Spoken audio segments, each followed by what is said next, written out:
Last night at approximately 8:15, a Robbinsdale police officer was on patrol and observed a vehicle on 42nd Avenue North traveling eastbound at a high rate of speed, crossing over Highway 100. The officer obtained speed readings of 54 and 55 miles per hour. The officer was headed westbound. As the vehicle passes each other, the officer noted the license plate number on the suspect vehicle and observed that the lone occupant was a male who was wearing a face mask. The suspect vehicle turned quickly onto a side street. The officer was attempting to catch up to the vehicle to initiate a traffic stop for the speed violation. The suspect vehicle made numerous turns, and we are assuming that is to attempt to lose the officer. The officer observed the suspect vehicle turn down the alley between Orchard Avenue and Perry Avenue at 41st, and the officer saw that the suspect vehicle was slowed because of another vehicle traveling down the alley at a safe speed. The officer bypassed the alley and decided that he would attempt a traffic stop as the vehicle cleared the alley.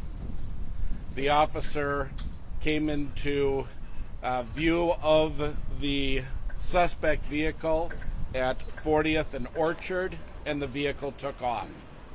The officer activated his emergency lights and siren, and the vehicle, a Tesla, accelerated rapidly and pulled away from the officer. At 39th, just one block later, the officer turned off his emergency lights and siren and disengaged from the suspect vehicle.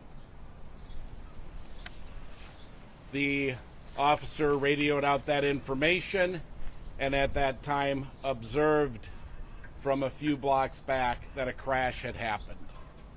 The suspect vehicle crossed 36th Avenue North at a very high rate of speed, striking a vehicle traveling on 36th. The officer estimated the suspect vehicle speed to be somewhere between 70 and 90 miles per hour.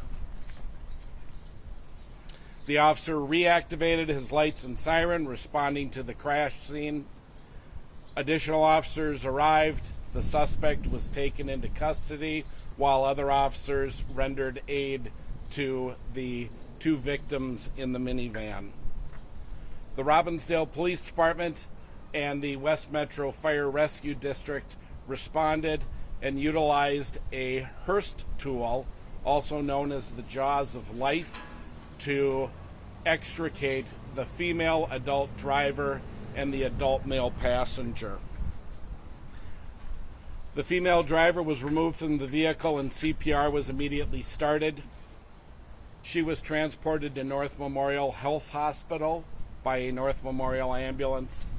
An additional ambulance was on the scene and transported the adult male passenger to North Memorial in very critical condition. A short time later, we received information at the scene that the female driver had died as a result of this crash.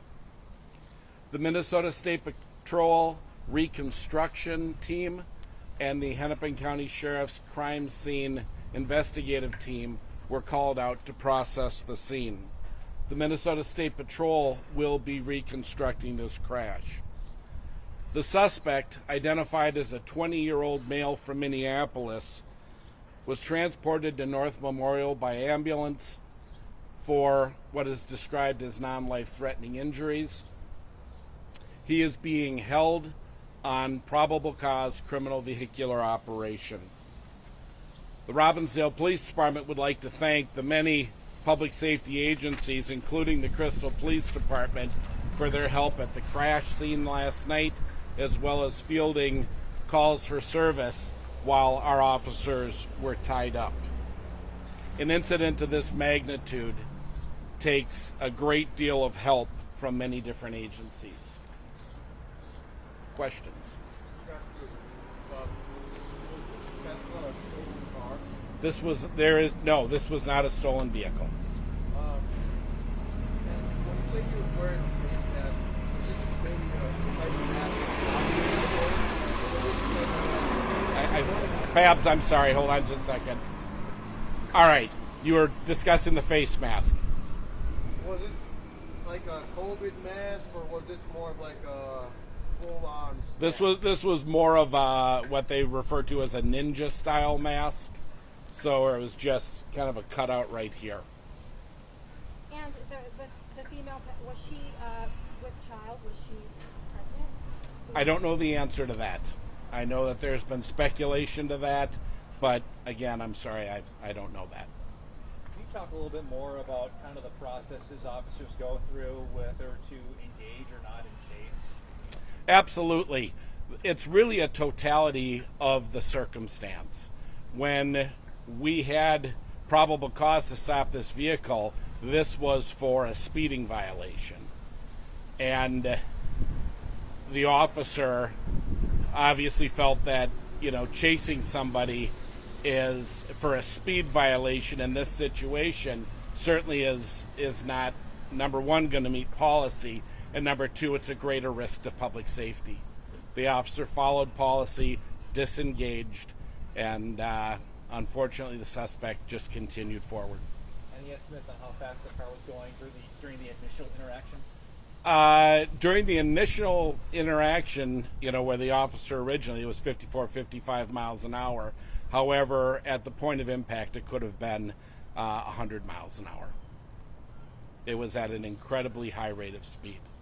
And you look at this, and you look at the tragedy that this truly is.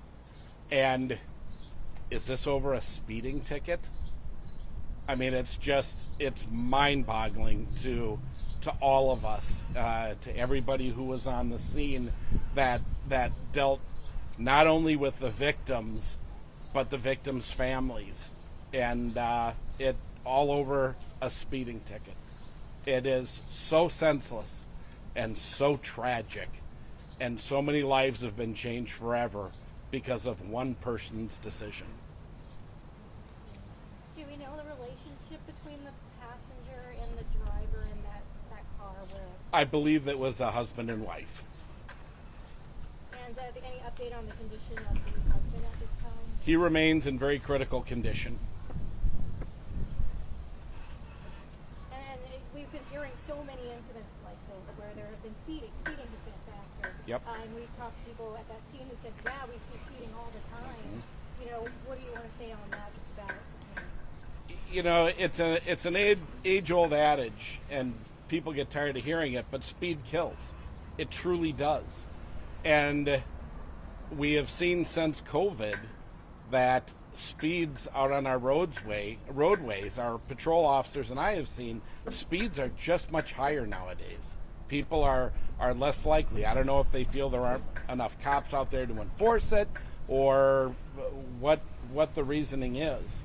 But we're finding a lot higher speeds, and we are seeing instances where we are stopping people for speed violations well into, double and triple digits.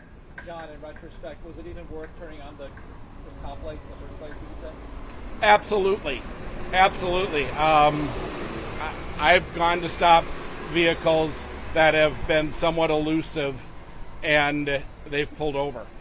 The fact of the matter is, they did have a valid probable cause to stop the vehicle, and the officer was merely doing his job and doing it well. So I also support this officer's decision to terminate that, and appreciate the good head work done.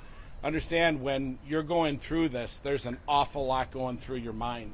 You're trying to keep up with the vehicle, you're watching for traffic, you're trying to operate your radio, your lights, your siren. There's a lot going on. And that officer made the right decision to just disengage. Again, this was over a speeding violation. And lastly for me, do you know the ages of the passenger and the victim, or maybe just the victim? I don't, but I can get that to you. Yep, I'll get that to each of your desks. Okay, my apologies. I should know that. Yeah, I think I know. That's all I got. Anything? Babs, anything? Thank you. Thank you. You guys, thank you so much for covering this and for really shedding light on this. This was an honest to God tragedy. So thank you.